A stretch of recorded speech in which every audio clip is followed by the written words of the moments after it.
10 জুলাই হতে চলেছে রায়গঞ্জ বিধানসভা উপনির্বাচনের ভোট গ্রহণ। গত বিধানসভা নির্বাচনে বিজেপি প্রার্থী হিসেবে লড়াই করে জয় পেয়েছিলেন কৃষ্ণ কল্যাণী, কিন্তু বিধায়ক পদ থেকে ইস্তফা দিয়ে লোকসভা ভোটে তৃণমূল কংগ্রেস প্রার্থী হয়েছিলেন কৃষ্ণ কল্যাণী।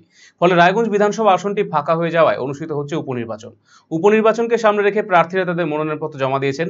রায়গঞ্জ বিধানসভা উপনির্বাচনে মোট প্রার্থী রয়েছেন 9 জন। 24শে জুন ছিল মনোনয়ন পরীক্ষার দিন। 26শে জুন বুধবার ছিল মনোনয়ন প্রত্যাহারের শেষ দিন। রায়গঞ্জ বিধানসভা উপনির্বাচনে মনোনয়ন জমা হয়েছে 12টি। মনোনয়ন পরীক্ষার সময় বাতিল হয় একটি মনোনয়ন। ফলে 26শে জুন মনোনয়ন প্রত্যাহারের দিন পর্যন্ত সঠিকভাবে মনোনয়ন জমার সংখ্যা দাঁড়ায় 11টি, যার মধ্যে বিজেপি প্রার্থী মানস কুমার ঘোষ এবং কংগ্রেস প্রার্থী মোহিত সেনগুপ্ত 2টি করে মনোনয়নপত্র জমা দিয়েছেন।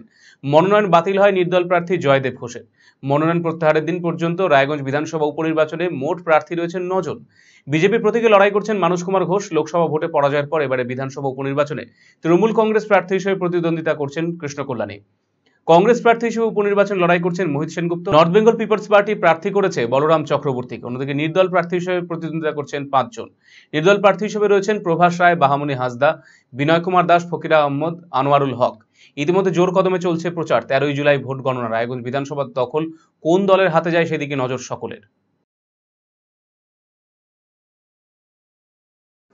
আপনার শিশু কি অটিজমে আক্রান্ত? বয়স উপযোগী কথা বলছে না? ঘাড় শক্ত হতে, বসতে বা হাঁটতে সমস্যা হচ্ছে? অধিক মাত্রায় চঞ্চল এবং মনোযোগের অভাব হচ্ছে? ডাউন সিনড্রোম রয়েছে? বন্ধু বান্ধবের সাথে মেলামেশা করতে সমস্যা হচ্ছে? লেখাপড়ায় অনীহা দেখতে পাচ্ছেন? এই সমস্ত সমস্যার homeopathy, physiotherapy, occupational therapy, special education, behaviour therapy, speech therapy, counselling এবং গ্রুপ ক্লাসের মাধ্যমে সমাধান করা হয় সেবানিকেতনে। সেবানিকেতনের ঠিকানা উকিলপাড়া রামকৃষ্ণ সরণি, রায়গঞ্জ। Mobile number 7001564854, 9932716619।